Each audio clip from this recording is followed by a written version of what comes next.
قرآن کی تلاوت کیسے کریں؟ عدنان صاحب گجرات سے پوچھتے ہیں قرآن مجید کی تلاوت تیز رفتار میں کی جائے یا دھیمی رفتار میں؟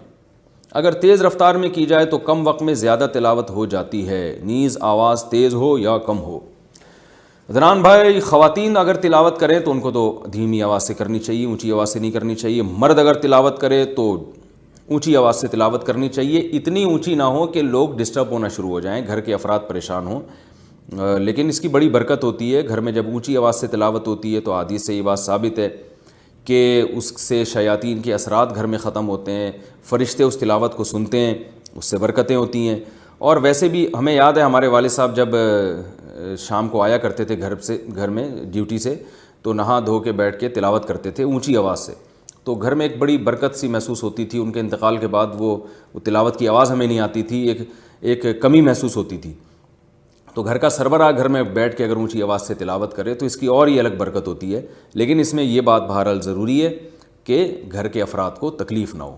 ایسا نہ ہو کوئی بچہ آپ کا پڑھ رہا ہے، اسٹڈی کر رہا ہے، اس کا صبح ایگزام ہے اور آپ اس کو تلاوت سنا رہے ہیں، تو وہ بعض دفعہ پھر پریشانی کا سبب بنتی ہے یہ چیز۔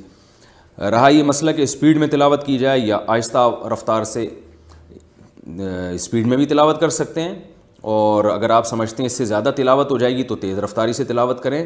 لیکن تیز رفتاری کی ایک حد ہے، اتنی رفتار کے الفاظ سمجھ میں نہ آئیں، کوئی سن رہا ہو تو اس کے سمجھ میں ہی نہ آئے کہ آپ کیا کہہ رہے ہیں، یا عالمون تعلمون کے علاوہ کو سمجھ میں نہ آ رہا ہو، تو پھر یہ اتنی اسپیڈ جائز نہیں ہے۔ تو رفتار میں بھی تلاوت کی جا سکتی ہے، بلکہ کرنی چاہیے تاکہ زیادہ سے زیادہ تلاوت ہو سکے، اور اس رفتار میں تجوید کے قواعد کا خیال کرنا چاہیے۔ ہاں، اگر سمجھ کے قرآن پڑھ رہے ہیں، آپ کو عربی آتی ہے ماشاءاللہ، تو پھر اتنی اسپیڈ ہو کہ آپ کو یہ پتہ بھی چلے کہ آپ یعنی مفہوم کی طرف بھی آپ کی توجہ جائے۔ تو اتنی زیادہ اسپیڈ کر لینا کہ مفہوم ہی سمجھ میں نہ آ رہا ہو آپ کے، تو بھی غلط ہے۔ تو اگر قرآن سمجھ کے پڑھیں گے تو پھر اتنی رفتار ہونی چاہیے کہ آپ کو ایک ایک آیت پہ غور کرنے کا موقع ملے۔